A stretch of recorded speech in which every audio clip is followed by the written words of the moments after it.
Buenas noches y bienvenidos a otra clase más de Pentateuco. Disculpad un poco la hora, pero es que esto del teletrabajo, ya se pasa unos días y trabaja más que en el trabajo presencial.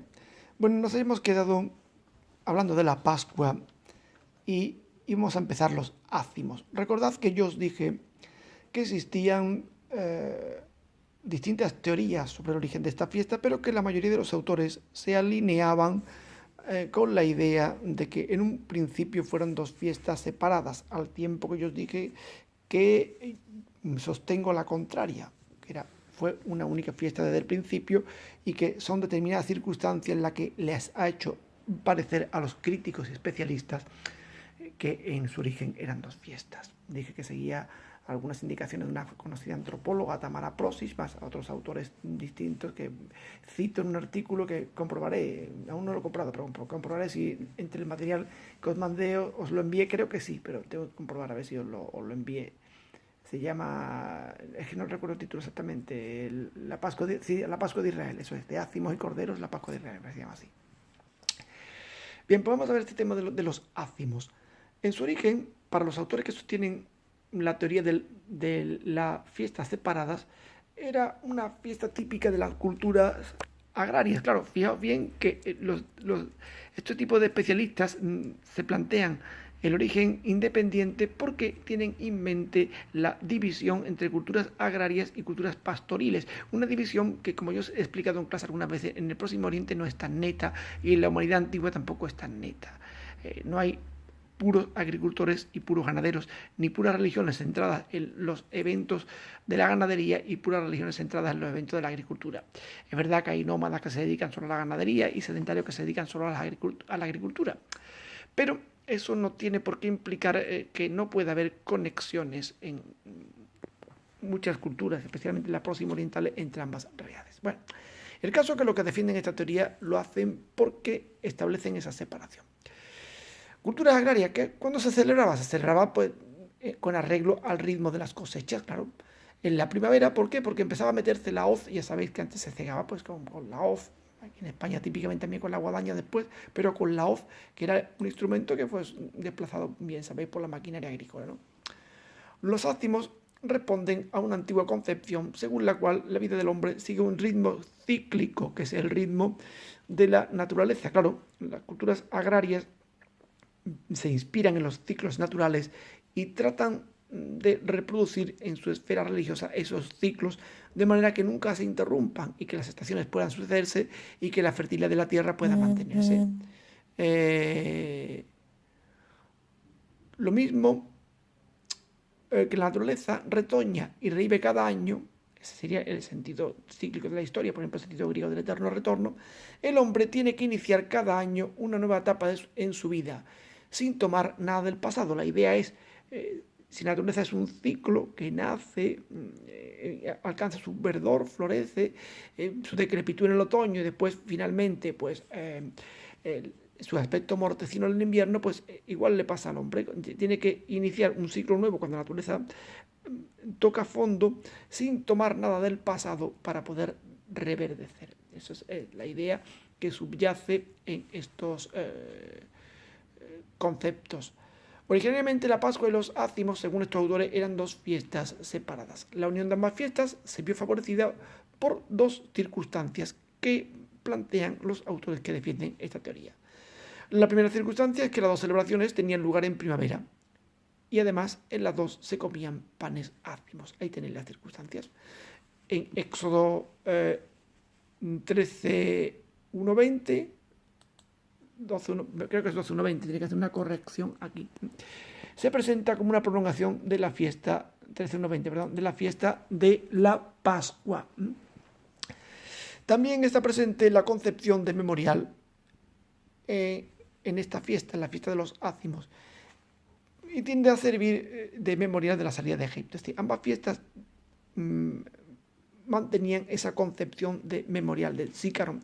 Claro, los autores se ven forzados a darle a ambas fiestas esta concepción de memorial de actualización para que al unirse también esa característica esa característica sirviera fácilmente a establecer el nexo entre ambas. Si pensáramos que era una sola fiesta en su origen, el memorial abarcaría todo y no tendríamos que pensar que cada una tenía a su vez el valor de memorial. Pero los que mantienen esta teoría se ven forzados a pensar que las dos tenían ese carácter. Bien, la conexión de la 10ª plaga con la Pascua se concreta en la ofrenda de Yahvé de los primogénitos. Es decir, ¿cómo conectan los autores bíblicos la 10ª plaga con la Pascua? La conectan a través de la ofrenda de los primogénitos. La Pascua es un ofrecimiento, no vamos a decir de primicia porque es otra fiesta distinta, pero hay un sacrificio, una oferta, y ese sacrificio que se hace sirve para que los primogénitos israelitas sean respetados frente a los primogénitos egipcios. Bien, y a su vez los primogénitos, el ofrecimiento de los primogénitos a Yahvé asimismo tiene carácter de memorial de la salida de Egipto. Fijaos bien que toda la estructura está conectada así. La Pascua es memorial, los ácimos son memorial, y la ofrenda de los primogénitos conectada estrechamente con la Pascua y a su vez con la 10ª plaga sirve, tiene también la categoría de memorial. Todo forma un bloque que ellos leen teológicamente. Israel es liberado la noche de Pascua, por tanto cada vez que se celebra la Pascua se actualiza la liberación. Los ácimos se comen en la Pascua y por tanto tienen también ese carácter de memorial, y los israelitas ofrecen siempre los primogénitos de su ganado y de sus personas a Yahvé, se los consagran a Yahvé como recuerdo, como memorial de la salida de Egipto. O sea, todo está perfectamente engranado para darle a la Pascua ese carácter. Así que ahí tenemos ese planteamiento pascual. Bien, y vamos a ver un segundito. Y bueno, ahí teníamos ese, como digo, ese doble carácter. Bien, el sentido originario de la fiesta de los ácimos es que os dije que el hombre tenía que la lluvia de la estación podían ser la causa de aparición de hongos, enfermedades fúngicas similares en los cultivos que prosperaban en condiciones de humedad y pueden destruir la cosecha. ¿De qué estoy hablando ahora? Bueno, ¿qué ha introducido ahora? Estaba hablando antes de la conexión entre ácimos, Pascua y memorial, pero he vuelto a hablar un poco de los ácimos, porque está viendo un guión que no coincidía mucho con el que yo os había enviado y estaba más antiguo. Vamos a ver, damos un paso atrás. Hemos visto la conexión Pascua, ácimos y primogénitos. Nos volvemos otra vez a los ácimos, después de que hemos visto esa conexión, y vamos a tratar de ver el origen de la fiesta. Igual que la fiesta de la Pascua tenía un origen apotropaico y servía para proteger de las malas influencias en el viaje transhumante del ganado al cambiarlo de pastos de invierno a pastos de verano, aquí la fiesta tiene también ese sentido que os acabo de leer. Era una época en la que estaba cercana a la cosecha. Era la época de la cosecha, y si llovía en estas fechas, la humedad podía producir determinados elementos, como digo, como hongos o como elementos fúngicos, sí, como enfermedades o moho, que podrían destruir la cosecha. Era muy perjudicial que la humedad afectara a la recolección y almacenamiento de la cosecha, de manera que la levadura se destruía, porque la levadura al fin y a la postre es un hongo. Era una mezcla de agua y harina, una especie de terrón fermentado de la masa del día anterior. ¿El peligro que tenía cuál era? Pues que era materia fúngica, podía fermentar con la humedad y podría dañar toda la cosecha. De esta manera, los pueblos primitivos destruían ese elemento que era un posible fermento que en condiciones de humedad podía dañar gravemente la cosecha. La levadura, pues eso, se destruía y de esta manera se evitaba la fermentación. En este sentido, digo, dado que la fermentación es un tipo de putrefacción, la levadura también es un tipo de infección que se propaga. Por eso ellos tenían que tener cuidado de destruirla. Dado que es el contacto con el agua lo que causa la fermentación, está claro que usar pan sin levadura significaba principalmente evitar las capacidades corruptoras que tenía la humedad y el agua sobre la nueva cosecha y sobre el futuro pan del año siguiente. ¿Sí? Era una medida profiláctica para evitar que las lluvias que en el tiempo de primavera podían aparecer, aunque realmente en Israel hay básicamente, son 4 opciones, pero básicamente son casi 2. No sé, si aparecían, pues podían convertirse en un elemento bastante peligroso. Así que destruir los agentes de fermentación salvaba la cosecha y el futuro pan y la comida del año siguiente. Ese sería el origen de esta fiesta. Esta primitiva praxis del Próximo Oriente es reinterpretada por los israelitas y asociada con la liberación de Egipto, como yo hablaba antes, de manera que se acuña para referirse al pan ácimo una nueva expresión de importante calado teológico, el pan de la aflicción, Deuteronomio 16:3, que alude a la penosa situación del pueblo en el país del Nilo. ¿Sí? Este pan ácimo es releído teológicamente y se le llama el pan de la aflicción para hacer referencia a la esclavitud en Egipto. Solo en el mencionado texto se emplea este giro para designar a los ácimos. Para esclarecer el origen de esta fórmula, pan de aflicción, es necesario ponerla en relación con Génesis 41:52, donde José, que habita en Egipto, designa a Egipto como la tierra de mi aflicción. A partir de ahí, los israelitas designan al pan comido en Egipto, al pan ácimo de la salida, como el pan de mi aflicción. Aquí ya saltamos a lo que os he explicado antes, que los autores piensan que la Pascua y la Pascua eran fiestas separadas y que se vieron unidas por todos los elementos que yo os he dicho. He saltado un poquito porque realmente tenía una parte ampliada en el guión que no había podido leer porque había abierto un guión más simplificado. Bueno, ya os he explicado el por qué se comían ácimos en las dos, etcétera, y además los ácimos en Éxodo se presentaba, como yo he dicho ya, como una prolongación de la Pascua, también lo he explicado, y el carácter memorial, que también lo he dicho, y el tema de los primogénitos, que también lo he dicho. Bien, hay autores, como he dicho hace un momento también, como Egnel, Segal y Prosis, que sostienen que la Pascua y los ácimos siempre fueron una sola fiesta, y yo estoy de acuerdo con ellos.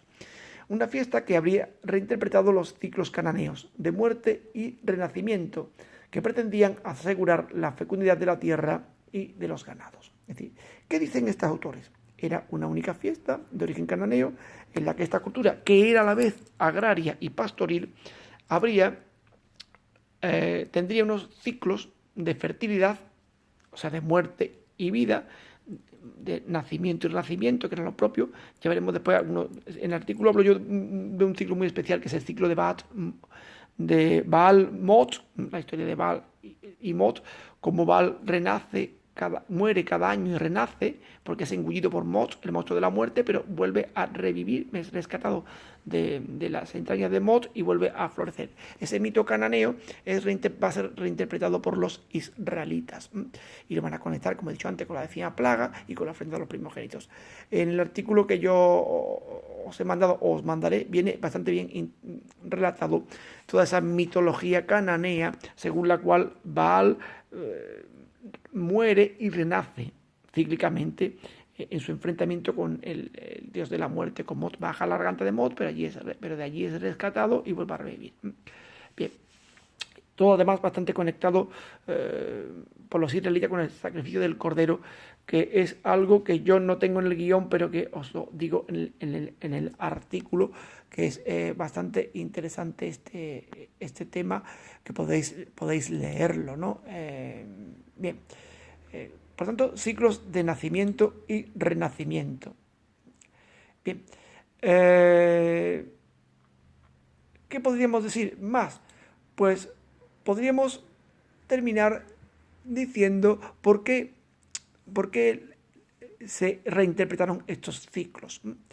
Se reinterpretaron así porque los israelitas entendían que el renacer originario de las cosechas se interpreta como el evento de su salida de Egipto, y ellos van a tener en esa salida su origen como pueblo. En el artículo explico bastante bien las conexiones que pueden tener el Cordero Pascual, como os he dicho antes, con la comida de los egipcios, lo que yo os expliqué también el otro día, que eso lo dejamos dicho también, como el Cordero aparece prefigurado como la victoria sobre el dios del enemigo, que ya dijimos que era Gnum, y esa conexión explícita les lleva ya a pensar que su salida de Egipto es para ellos un escapar de la muerte y un renacimiento. Bueno, el siguiente guión que voy a mandar va a ser el prodigio del Mar Rojo. Voy a dejarlo por aquí. Quería haber ampliado quizá un poco más, pero no quiero tampoco agobiaros con material. Pero sí os remito al artículo que yo os he enviado para que le echéis una ojeada, como hay aspectos, o que os voy a enviar, como hay aspectos interesantes sobre este tema de la conexión de los mitos cananeos con la Pascua israelita. Bueno, ya mando el próximo vídeo.